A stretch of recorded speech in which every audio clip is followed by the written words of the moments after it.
तो कहो तल गुर सेविया ऐस सहज सुभाए सत्र परसिया गुरु का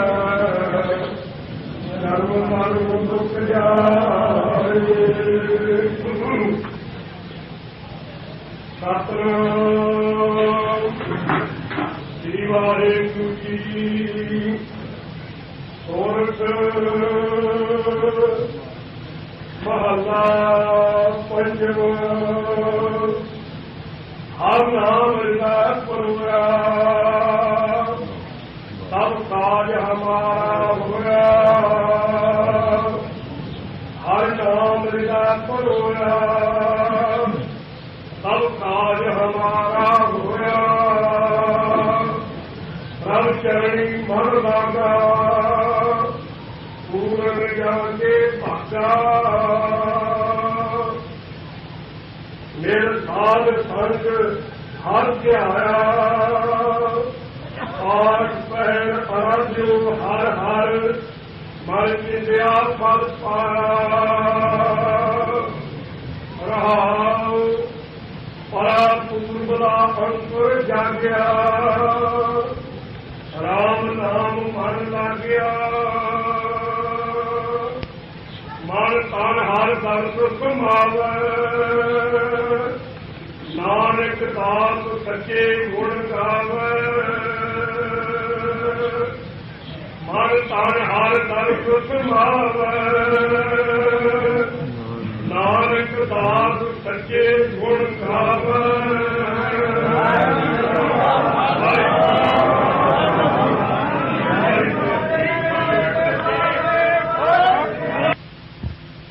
जल दे नाल दिल्ली दी डाल दी बीमारी हटी, जिन्हां ने गूंगिया तो गीता दे अर्थ करवाए, जिन्हां ने औंतरियां नूं पुत्रां दी दात दित्ती, दुध शरीर दी अरोगता, रिद्धियां सिद्धियां, करामातां बख्शिशां जो भी किसी ने चाहिए सब गुरु घर विचों सारिआं नूं प्राप्त होईयां। ਉਹ सच्चे पातशाह महाराज साहब जी का पवित्र स्थान श्री पनियोखरा साहब भागां दे नाल आपां दर्शन कर रहे हैं। सो अमृत रूप बाणी श्री जपजी साहब सुखमनी साहब जी के पाठ उपरंत श्री आसा जी की वार का शब्दां शंतां समेत संपूर्ण कीर्तन सरवण किया है। सो हुण सतगुरु सच्चे पातशाह जी की बाणी जो कथा हर रोज चल रही है, रारा साहब आरंभ हो रहा है। ये नितनेम के विचों शाम की बाणी का शाम के समय का नितनेम है। अमृत वेले का नितनेम जपजी साहब तो आरंभ होके जाप साहब सारा सवैये श्रावक सुध समूह सिधान के देख त्रियो का जोग जति के, फिर चौपाई साहब हमरी करो हाथ तय रक्षा, फिर आनंद साहब सारा 40 पौड़ियां वाला ये अमृत वेले का नितनेम है अमृतधारी माई भाइयों का। सो इन्ना नितनेम करना हरेक माई भाई अमृतधारी वास्ते अत्यंत जरूरी है, इस तो बिना नहीं सर सकता। साडी आत्मिक खुराक है। सो जिमें शरीर को खुराक जे ना खाइए शरीर कमजोर हो जाता है, इस तरह साड़ी आत्मिक खुराक अमृत वेले का नितनेम इन्नियां बाणियां जरूर पढ़नियां। शाम के मौके ते रारा साहब का पाठ करना अत्यंत जरूरी है, जिस करके सचखंड विच जगह प्राप्त होंदी है।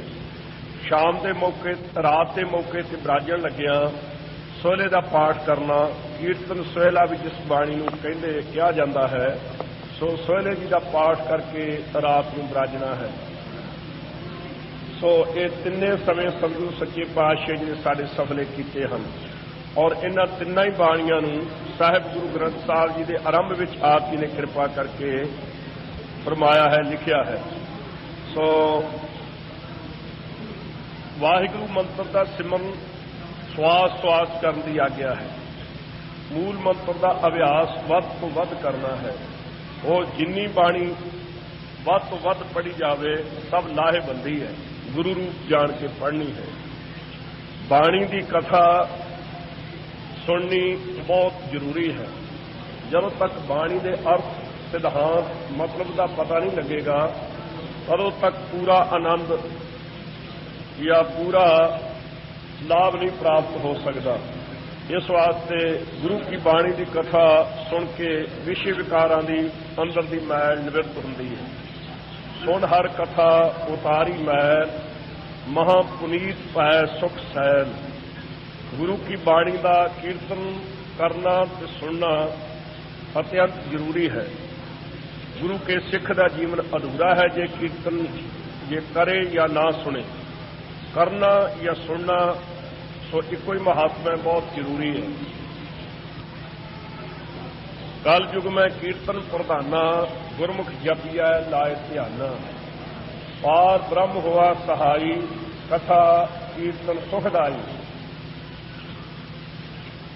माइयो ये बेनती है कि ठीक है इत्थे इतवार नूं संगत बहुत ही जुड़ती है ते आके मत्था टेक के मुड़ते जाते ने है।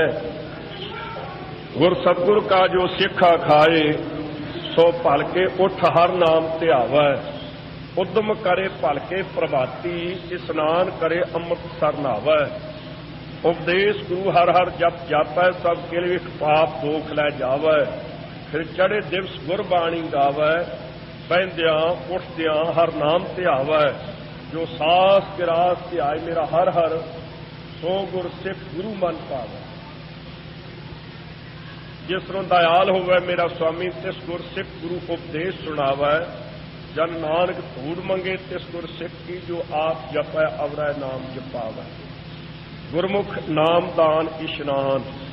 अमृत वेले उठ के इशनान करना, गुरु का नाम जपना, धर्म की किरत विचों दसवंध गुरु घर विच हाजिर करना, दान देना, ये साडा मुੱਢ है। इन्ने बिना नहीं सर सकता। एक गुरु के सिख वास्ते, माई भाई वास्ते जरूरी है कि गुरु वाले जरूर बनना। गुरु वाले बनिया तो बिना गल नहीं बननी। गुरु कौन है? साडा गुरु कोई लुकिया छिपिया होया नहीं।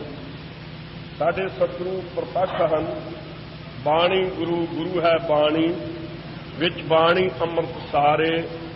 गुरबाणी कहे सेवक जन मानै, प्रतੱਖ गुरु निस्तारे। सो दसों ही पातशाहियां दी आत्मिक जोत, जवर तख्त छतर दे मालिक साहिब गुरु ग्रंथ साहब गुरु हैं और सब जगत के गुरु हैं। आज्ञा भई अकाल की, अबै चलायो पंथ। सब सिखन को हुक्म है, गुरु मान्यो ग्रंथ। वेद पुराण सिमरतियां शास्त्र नूं मुसलमान नूं पढ़न नूं आग्या नहीं दी गई। कुरान शरीफ नूं हिंदू नहीं पढ़ते, पर धन सतगुरु ग्रंथ साहब जी की बाणी वास्ते किसी ने भी कोई रुकावट नहीं। कोई गावे वो सुने, हर नामा चित लाए। कहो कबीर संसा नहीं, अंत परम गत पाए। वेद विच किसी भी मुसलमान का, वेद पुराण सिमरतियां शास्त्र गीता दे विच किसी भी मुसलमान का एक भी अखर नहीं। कुरान शरीफ अंजील प्रेत जंबूर दे विच सो किसी भी हिंदू का एक अखर भी नहीं।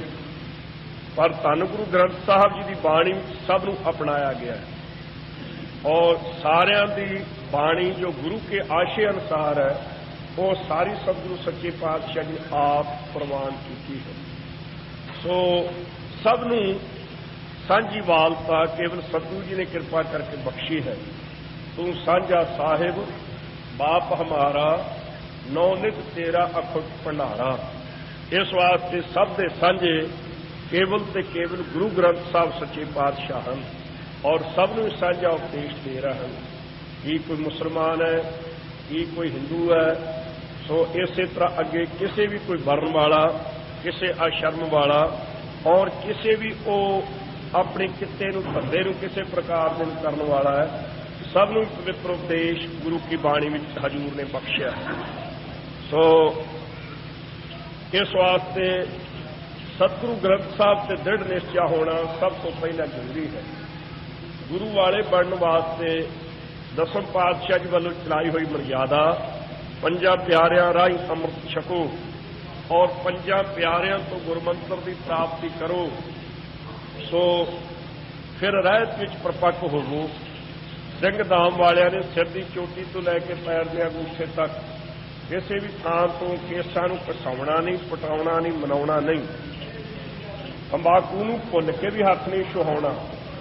ਚੌਥੇ ਪਾਤਸ਼ਾਹ ਹਜ਼ੂਰ ਆਪ ਫਰਮਾਉਂਦੇ ਨੇ, ਪਾਨ ਸੁਪਾਰੀ ਖਾਤੀਆਂ, ਮੁੱਖ ਬੀੜੀਆਂ ਲਾਈਆਂ, ਹਰ ਹਰ ਕਦੇ ਨਾ ਚੇਤਿਓ, ਜੰਮ ਪਕੜ ਚਲਾਈਆਂ।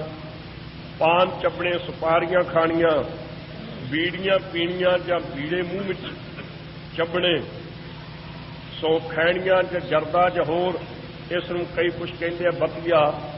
ਸੋ ਇਹ ਜਿਸ ਦੇ ਤੰਬਾਕੂ ਦੀ ਥੋੜੀ ਵੀ ਅੰਸ਼ ਪੈਂਦੀ ਹੈ, ਉਹਨੂੰ ਕਦੇ ਵੀ ਵਰਤਣ ਦੇ ਨਾਲ ਸਭ ਪੁੰਨ ਨਾਸ ਤੇ ਸਾਰੇ ਪਾਪ ਇੱਕੋ ਵਾਰੀ ਚੜ ਜਾਣਗੇ। ਇਸ ਵਾਸਤੇ ਭੁੱਲ ਕੇ ਵੀ ਕਦੇ ਹੱਥ ਨਹੀਂ ਛੁਹਾਉਣਾ, ਨਹੀਂ ਤਾਂ ਉਹ ਰੂਹਾਂ ਅੰਤ ਨੂੰ ਜੰਮ ਪਕੜ ਕੇ ਨਰਕਾਂ ਵਿੱਚ ਉਹਨਾਂ ਨੂੰ ਲਿਜਾਣਗੇ। ਇਸ ਵਾਸਤੇ ਤੰਬਾਕੂ ਜਗ ਝੂਠ ਭੈੜੀ ਬੂਟੀ।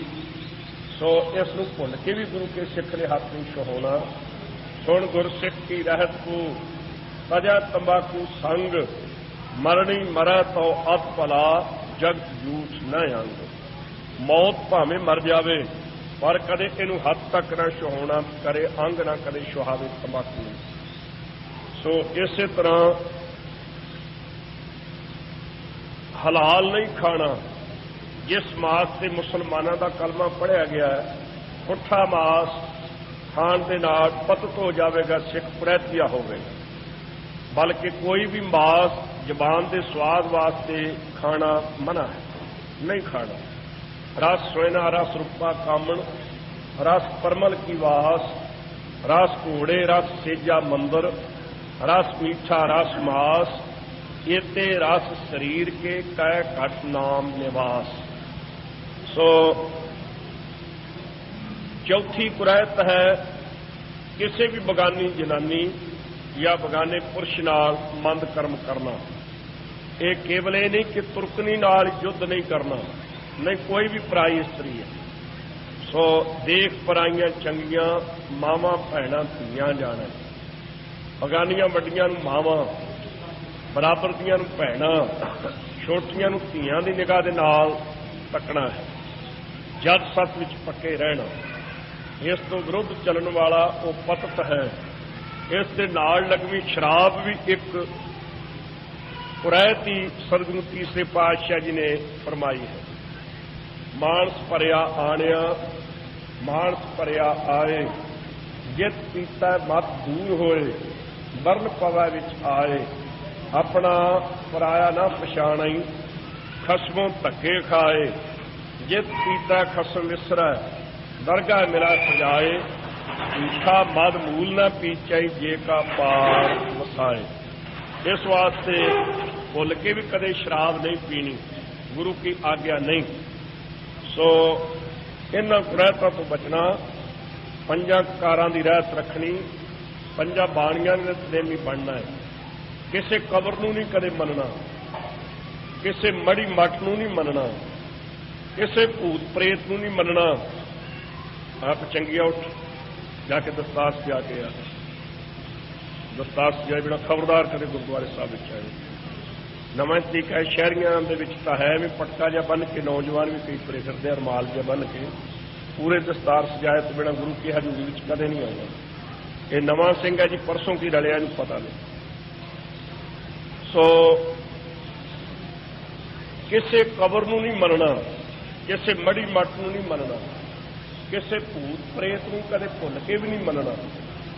ਕਈ ਐਵੇਂ ਪਹਾੜਾਂ ਵਿੱਚ ਜਾ ਕੇ ਟੱਕਰਾਂ ਮਾਰਦੇ ਆ, ਵਡਭਾਗ ਸੋ ਸਾਨੂੰ ਉੱਥੋਂ ਭੂਤ ਦੇ ਦਿੰਦਾ, ਉੱਥੋਂ ਪ੍ਰੇਤ ਦੇ ਦਿੰਦਾ ਹੈ, ਉੱਥੇ ਜਿੰਨ ਚੰਬੜ ਜਾਂਦੇ ਆ। ਸੋ ਉੱਥੇ ਉਹ ਜਿਨ੍ਹਾਂ ਨੇ ਭੂਤ ਪ੍ਰੇਤ ਲੈਣੇ ਹੋਣ ਉਹ ਜ਼ਰੂਰ ਪਹਾੜਾਂ ਵਿੱਚ ਜਾਣ। ਹੋਲੇ ਮਹੱਲੇ ਵਾਲੇ ਦਿਨ ਜਾਣਾ ਚਾਹੀਦਾ। ਉਹ ਬੜੀ ਜਾਇਦਾਦ ਲੈ ਕੇ ਆਉਣਗੇ, ਆਪਣੇ ਧੀਆਂ ਪੁੱਤਰਾਂ ਨੂੰ ਵੀ ਲਿਆ ਕੇ ਵਿਆਹ ਕਰਨ। ਸੋ ਕਲੀ ਅੰਦਰ ਨਾਨਕਾ ਜਿੰਨਾ ਦਾ ਅਵਤਾਰ, ਪੁੱਤ ਜਿਨੂਰਾ ਧੀ ਜਿਨੂਰੀ, ਜੋਰੂ ਜਿੰਨਾ ਦਾ ਸਿਕਦਾਰ। ਕੱਲ ਮੈਂ ਪ੍ਰੇਤ ਜਿਨੀ ਰਾਮ ਨਾ ਜਾਤਾ। ਜਿਹੜੇ ਬਾਣੀ ਪੜ੍ਹ ਨਹੀਂ ਜਾਣਦੇ, ਜਿਹੜੇ ਸਿਮਰਨ ਭਜਨ ਨਹੀਂ ਕਰਦੇ, ਜਿਹੜੇ ਧਰਮ ਦੇ ਧਾਰਨੀ ਨਹੀਂ ਬਣਦੇ, ਉਹ ਕਲਯੁਗ ਦੇ ਵਿੱਚ ਵੱਡੇ ਪ੍ਰੇਤ ਨੇ, ਵੱਡੇ ਭੂਤ ਹਨ। ਸੋ ਇਸ ਵਾਸਤੇ ਪ੍ਰੇਤ ਪੁਣੇ ਤੋਂ ਬਚਣਾ ਹੈ, ਭੂਤ ਪੁਣੇ ਤੋਂ ਬਚਣਾ ਹੈ। ਸੋ ਇਸ ਵਾਸਤੇ